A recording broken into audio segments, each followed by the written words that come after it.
14 दिन हो गए ईरान के सुप्रीम लीडर की मौत के बाद ये युद्ध भड़का।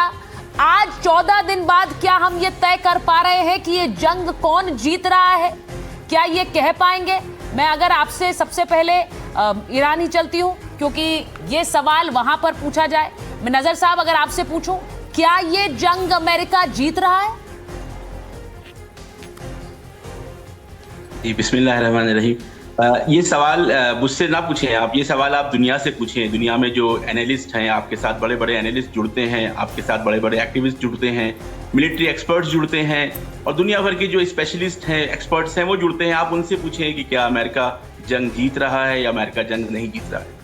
अगर ट्रम्प साहब के बयान को देखें कि सुबह उठते हैं वो कहते हैं कि जंग खत्म हो गई है, हम जंग खत्म करने वाले हैं, हमने सारे टारगेट अचीव कर लिए हैं। फिर वो रात में कहते हैं कि हम 20 गुना ज़्यादा शक्ति के साथ हमला करेंगे। फिर अगले दिन वो कहते हैं कि आज अगर ईरान ने जो है स्ट्रेट ऑफ हॉर्मुज़ को छोड़ा, खाली नहीं किया या जाने नहीं दिया, तो हम आग बरसा देंगे, हम तबाही कर देंगे। फिर वो कहते हैं कि इजराइल की गलती है। फिर कभी वो अपने दामाद को डांटते हैं, कभी अपने डिफेंस मिनिस्टर को डांटते हैं, और इस तरह से उनके जो कॉन्ट्रडिक्शनल वाले बयान हैं, उससे आप खुद समझ सकते हैं कि अमेरिका की स्थिति एक जंग में क्या है। और दूसरी तरफ से आप ईरान की जो ज़मीनी हालत है, मैं आपको बताऊं कि इस वक्त ईरान में जो आवाम सड़कों पे उतरी है और अपनी निज़ाम के सपोर्ट में और अपनी आर्म फोर्सेस के सपोर्ट में नारे लगा रही है, और एक ही बात कह रही है कि ये जंग रुकनी नहीं चाहिए। हाँ। एक 5वीं क्लास के बच्चे से लेके यहाँ के सुप्रीम लीडर तक एक ही बात कह रहे हैं कि ये जंग रुकेगी नहीं, ये जंग निर्णायक रहेगी जब तक इन्होंने हमारे ऊपर आपको फायदा क्या होगा?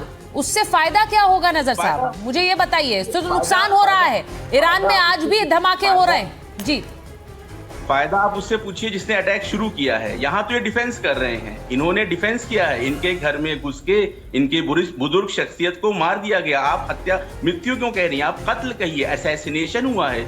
एक मुल्क के लीडर का असैसिनेशन कर दिया गया है, इनकी गैरत को ललकारा गया है, इनको जलील करने की कोशिश की गई। ये चाह रहे हैं कि घुटने पे टिक जाए ईरान और ईरानी जो है वो घुटने पे आ जाएं, जैसे इस पूरे रीजन के दूसरे ममालिक हैं। तो ईरान का ये कहना है कि हम तस्लीम नहीं होने वाले, हम जंग करेंगे। जिन्होंने हमारे ऊपर हमला किया है, जो आक्रांता है, हम उनको सबक सिखाएंगे ताकि उनका दिमाग ठिकाने आ जाए और इस तरह की हरकत वो दोबारा ना करने पाए। और बिल्कुल वाज़ेह है कि आवाम, आप वीडियोस देखें, आप देखें ब्लास्ट हो रहे हैं, हमले हो रहे हैं, लेकिन आवाम सड़कों पे है। आप तेल अवीव के वीडियोस देखें, एक और सब लोग बंकर के अंदर चले जाते हैं। तो सवाल ये पूछना चाहिए जिन्होंने युद्ध को शुरू किया था कि आपने किस हदफ के लिए युद्ध को शुरू किया था, आपने किस नैतिक बल के बिना पे ये युद्ध शुरू किया था। देखिए, मैं नजर साहब अब ये समझना चाह रही हूँ कि 14 दिन के बाद इस जंग ने क्या हासिल किया है। अगर अमेरिका ये कह रहा है, मैं एक बार जरा प्रमित जी से पूछ लेती हूँ। आप कह रहे हैं हम ये जारी रखेंगे जंग, आप कह रहे हैं जंग जारी रहेगी, नुकसान तो दुनिया का होगा, आपका भी होगा, अमेरिका का भी हो रहा है। प्रमित जी, डोनाल्ड ट्रंप ने क्या हासिल कर लिया इस 14 दिन की जंग पे? आपने कहा सत्ता चेंज होगी, सत्ता तो चेंज नहीं हुई, वहां मुस्तफा खमेनी सुप्रीम लीडर बने हुए हैं। आपने कहा कि ईरान सरेंडर कर देगा, ईरान ने सरेंडर नहीं किया। क्या हासिल किया आप?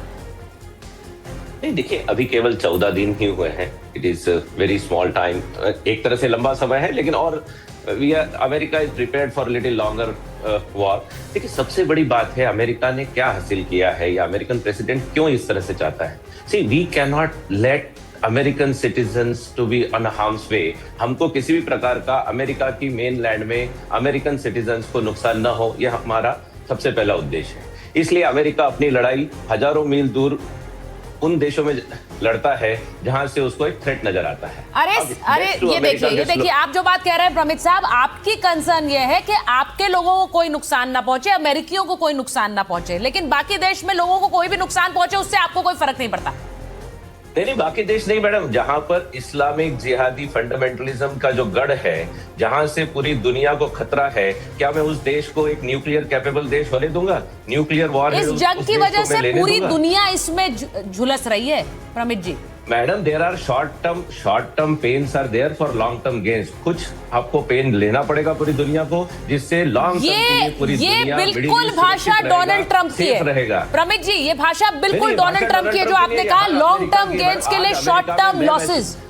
मैडम, आज अमेरिका में मैं महसूस मैं सेफ महसूस करता हूं, मेरे बच्चे सेफ महसूस करते हैं, वो इसलिए कि America has that military power, America has that strength कि कोई अमेरिका के अगेंस्ट में आवाज नहीं उठा सके। आज के पहले की जो सल्तनतें थी अमेरिका में, they were not that strong, they were अच्छा, लेट बाकी मेहमानों को भी दिखाइए टॉक जरा अबाउट स्क्रीन पे। Date to America. मैडम, मैं डेट टू अमेरिका को कैसे सुन सकता हूं? हाउ कैन आई पे 1.1 trillion dollar on my defence and नहीं स्टिल देखिए, लेट द वर्ल्ड टॉक? मेरा फिर वाजिब सवाल आपसे ये होगा, अगर आप डेथ टू अमेरिका नहीं सुन सकते तो वो डेथ टू सुप्रीम लीडर क्यों सुनेंगे? कोई भी देश, मैं सिर्फ ये पूछ रही हूँ, कोई भी देश क्यों सुनेगा ये? और इसीलिए ये जंग खत्म नहीं हो रही है। Madam, Islamic fundamentalist jihadis are threat to the whole world, not to America. ठीक है, ठीक है, तो मैं इसी पर मैं एक बार एम्बेसडर वोरा के पास जा रही हूँ। एम्बेसडर वोरा, प्रमित जी डोनाल्ड ट्रंप के समर्थक हैं, वो कह रहे हैं कि लॉन्ग टर्म गेन्स के लिए शॉर्ट टर्म लॉसेस जरूरी है। सर, क्या ये शॉर्ट टर्म लॉस है? हम अभी 14 दिन के बाद भी ये सर्टेन नहीं कर पा रहे कि डोनाल्ड ट्रंप को एक बड़ी जीत मिल गई है, या कह सकते हैं? बहुत धन्यवाद बेटा, जब आपके साथ होता हूँ it's always a pleasure to be with you. मैंने सुना है हमारे अभी दो लोगों ने जो कहा है और जो हमारे friend from the United states कह रहे हैं, it's a perfectly legitimate point of view कि हम लोग नहीं चाहते कि ऐसी सरकार के पास, ऐसी रेजिम के पास परमाणु हथियार हो जिन्होंने ये कसम खाई है, सुन लीजिएगा, कि इजराइल को जीने का अधिकार नहीं है, यहूदी इंसान नहीं है, को मिटा देना चाहिए। I don't accept that. बेटा, मेरे एक्सटेंडेड परिवार में तो एक यहूदी दामाद है, क्या बोलूं उसको कि तेरे जीने का अधिकार नहीं है? Second issue I want to tell you बेटा, मेरा अपना मानना है, मेरा अपना एक ग्रुप है, व्हाट्सएप ग्रुप, इसमें बहुत सारे बुद्धिजीवी हैं, मुझसे कहीं ज़्यादा ज्ञानी ध्यानी लोग हैं, इसराइल से हैं, अरब कंट्री से हैं, ईरान से हैं, यूरोप से हैं, अमेरिका से हैं। वो कह रहे हैं कि 48 घंटे में सीज फायर हो जाएगा।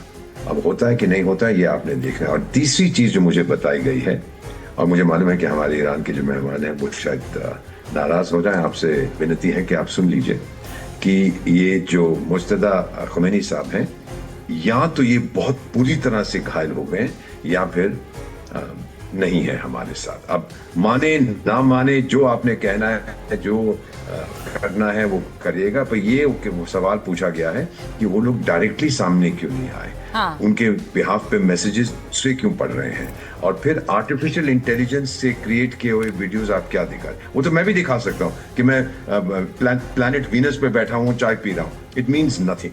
सो मेरी अपनी मानना है मैम, आज की दुनिया में जो अमेरिका की ताकत है, लेट मी कंक्लूड, उसके सामने कोई टिक नहीं सकता, और जो टिकने की कोशिश करेगा बहुत मार पड़ेगी। पर एम्बेसडर वोरा, आपने कह दिया कोई टिक नहीं सकता है, अमेरिका सुपर पावर है, ये दुनिया जान रही है, लेकिन मैं मेजर जनरल सिन्हा एक सवाल इसलिए पूछ रही हूं आपसे क्योंकि जब रूस ने युद्ध शुरू किया तो सबने यही सोचा कि यूक्रेन टिक नहीं पाएगा, यूक्रेन खत्म हो जाएगा। 4 साल हो गए सर, वो युद्ध अभी भी जारी है। तो रूस ने क्या हासिल किया उस जंग में? आज वही सवाल पूछ रही हूं 14 दिन के बाद। मुझे नहीं पता युद्ध कितना लंबा चलेगा, लेकिन क्या क्लियर विनर एक दिख रहा है आपको इस जंग में? जय हिंद सुचारिता। जय हिंद सर। देखिए, आपने आज पूछा है कि 14 दिन के वार में कहाँ है। मैं स्ट्रेटेजिकली एंड लिटरली इसको एनालाइज करूंगा, रिव्यू ऑफ द सिचुएशन। तो मेरे को तो एसिमेट्रिक वॉरफेयर के अंदर में जो आयाम है वो जीतता हुआ दिखाई देता है। ये जो कन्वेंशनल है कि आप बड़े बड़े शिप लेकर के पहुंचे और जो चीजें करे बाय एयर पावर, डिस्ट्रॉय, जिसमें ह्यूमैनिटी मारी जाती है, उसके अंदर में अंधाधुंध आप उसी जगह में मारते रहते हैं, चाहे वो गाजा हो या नहीं हो। It is the loser, big loser. देखिए, आज मैं नहीं कह रहा हूं, सेक्रेटरी ऑफ ट्रेजरी हैं स्कॉट बेंसन, उन्होंने कहा we can not open strait of Hormuz. और ये लड़ाई जिस दिन शुरू हुई थी 28 तारीख को, उसके 2 दिन बाद यही आवाज आई थी अमेरिका से, we will escort the vehicle. आपने अभी बताया था यूएसएस अब्राहम लिंकन के ऊपर में YJ-12, जिसको CM-30 मिसाइल्स कहते हैं, एंटी शिप मिसाइल, उससे हमला हुआ। It has gone to 3rd, उसकी सक्सेसिव लाइन है जो एयरक्राफ्ट कैरियर की, वो स्टेट ऑफ जो ओमान है उससे भी पीछे चला गया।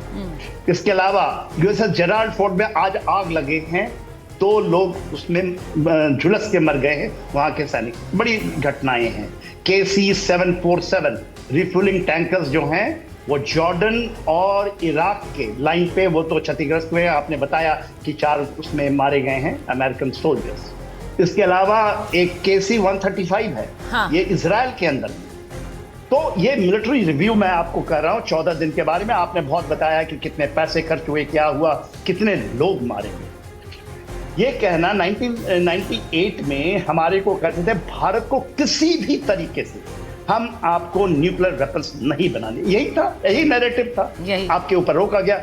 ईरान के साथ में 4 साल एक चेंज ऑफ रिजीम हुई थी, जो हम 79 की बात करते हैं, 53 में इसके पहले जो बैठाया गया था साथ जो वहां के पर सर देखिए यहाँ पर एक बड़ी बात ये भी कही जा रही है, जो एम्बेसडर वोरा ने कहा कि ईरान यहूदियों के खिलाफ है और कहता है they don't have a right to live, यानी कि उनकी जिंदगी, उन्हें जीने का अधिकार नहीं है।